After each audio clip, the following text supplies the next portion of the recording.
You know, as a songwriter, sometimes one of the things I struggle with is setting the tone in the song that I'm writing.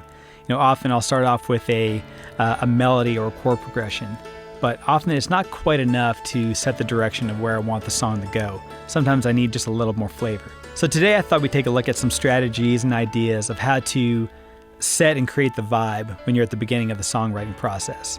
So we're going to take a simple idea like this and turn it into this. But first, you're watching Make Worship Songs. My name is Steve. Thank you so much for tuning in.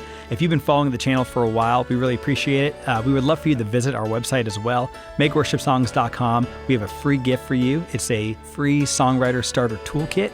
It includes royalty-free samples, loops, song starters, just to help you get going with your songs. All right, let's get into it. All right, I got a song pulled up here that I started writing the other day, and I have a general idea of the melody and the chord progression and where I kind of want the song to go, but I felt what I really needed was to create a vibe that really kind of gave me a compass and point me in the sonic direction of where I want this to go, arrangement-wise, tempo, those sort of things. So I decided to bring up my old friend Jupiter 8 from Arturia. You've seen me use this on the channel before. And I am using their dance piano preset. And it sounds like this. So nothing fancy. I know it sounds like an old Casio keyboard, but that's all right. I wanted something basic that I could mold. So what I liked about this patch was it's not busy. There's a lot of mid-range harmonic content, which is what I want. I want to be able to manipulate those tones. Nothing too bright, too low, distorted, or anything. So this is the arpeggiating pattern that I programmed. I decided I wanted to start with an arpeggiation pattern as opposed to just creating your stock cliche pad. And I mean, there's nothing wrong with that either, and maybe I'll add another layer of a pad afterwards, but I wanted to generate a pulse, some kind of movement. So this is the pattern that I played.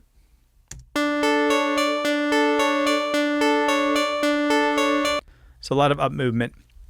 And then I added an EQ and rolled off a lot of that high end, around 5K, and then rolled off all the lows are under 200. And it sounds like this.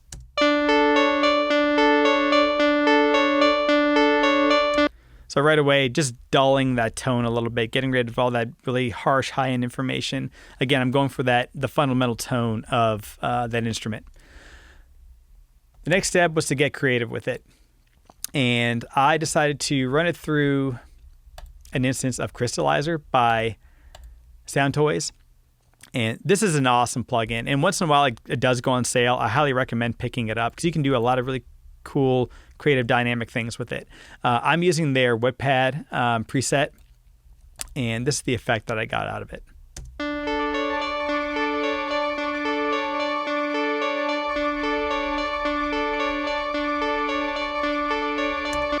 So some really cool high-end information being introduced there with the delays. A lot of really cool sparkle that's being added to the notes. Next, I added Denise the Sweeper, which is essentially a EQ sweeping tool that you can do all sorts of really cool things with this that we'll explore on later videos. But right now, I'm just using the default setting, and I'm just kind of using it to roll off the kind of dip out that mid-range. You'll hear it in a second.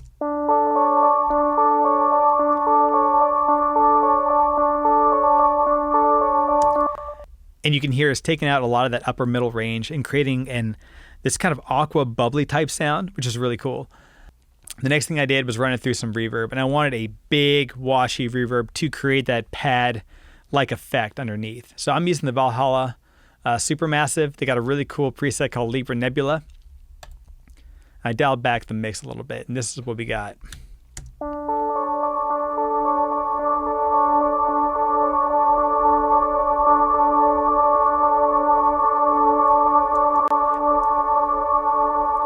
And what I love about this preset is it creates a swell. If you listen to it, you can hear that reverb just ramp up as we go. And it really creates a cool effect once you start adding other instruments underneath. It really creates this kind of dynamic build, which is what you want for an introduction of the song. So once I had that established, I wanted to start adding my chords in right away. So I got an instance of Kontakt 8 preloaded here. And if you haven't tried Kontakt 8 yet, there are some really awesome new features in here. One in particular is called the chord tool. I consider myself a decent piano player. I am not a great piano player. And sometimes when I'm writing piano parts, it's hard to kind of get out of your tunnel vision of what you're used to playing. And what I love about this chord tool is it introduces new ideas and colors on chords that maybe you don't often think of. So these circles here essentially represent a chord, and you can assign it to a key. So right here we got G major 9, A add 9, 11, B minor 7 add 11.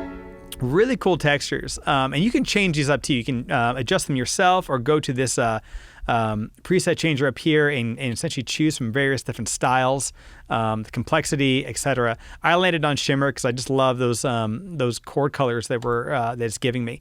And then you can assign them to a key. So essentially you're just playing a key instead of playing the actual chord. So for those of you who aren't piano players, this is a great tool to experiment with. I always recommend learning chords and developing that skill because it'll only serve you down the road. But if you're someone just getting started and you just want to start getting some sounds, maybe you got the song in your head, the melody in your head, the chord progression in your head, you just want to get it out, this is a great tool to use. So I got my chord progression, and this is what it sounds like coming in off the pad. Here we go.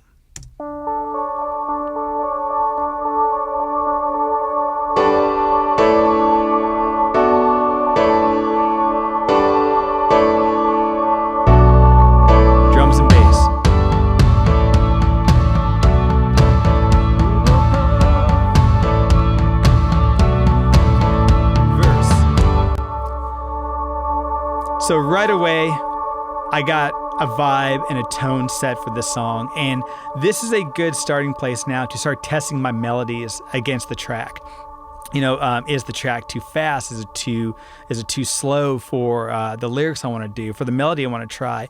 Maybe I want to try some new ideas with my melody. A lot of times what I'll do is I'll set my mic and do a couple passes of just scatting a little bit, because you can get some happy accidents while you do it. Maybe you're going along and you just try some stuff. Don't worry if it's out of pitch. Just try some things, because while you're listening back, you can be like, hey, that was a really cool part. Maybe I can see that for the second verse or the third verse, that bridge. And also, maybe you have some lyrics already written, but then you slowly realize, oh, wait a minute, my lyrics are too busy for this part. Maybe I need to scale some things back. Maybe I need to cut out some words or simplify some sentences. That's what this is great for. And then you can adjust accordingly now with VSTs before you start laying down actual instrumentation. Because once you start laying down real instruments like guitars and bass and stuff, it gets really hard to manipulate the tempo afterwards. So experiment during this stage. Don't be afraid to try things. You can always, Command Z them. All right, I hope you found this tutorial helpful. If so, please leave a comment below. I would love to hear some of your ideas. What do you do to start setting the tone and vibe of your song when you're at the start of a songwriting process? Also, please don't forget to visit makeworshipsongs.com. We have a free gift for you if you haven't stopped by already. It is a free songwriter starter toolkit. It's got royalty-free samples, loops, and song starters to help you get going with your productions. You can take them, you can manipulate them, create something completely from scratch. Again, it's royalty-free, and it's our gift to you. All right, thank you so much for watching today. God bless, and look forward to seeing you on the next one.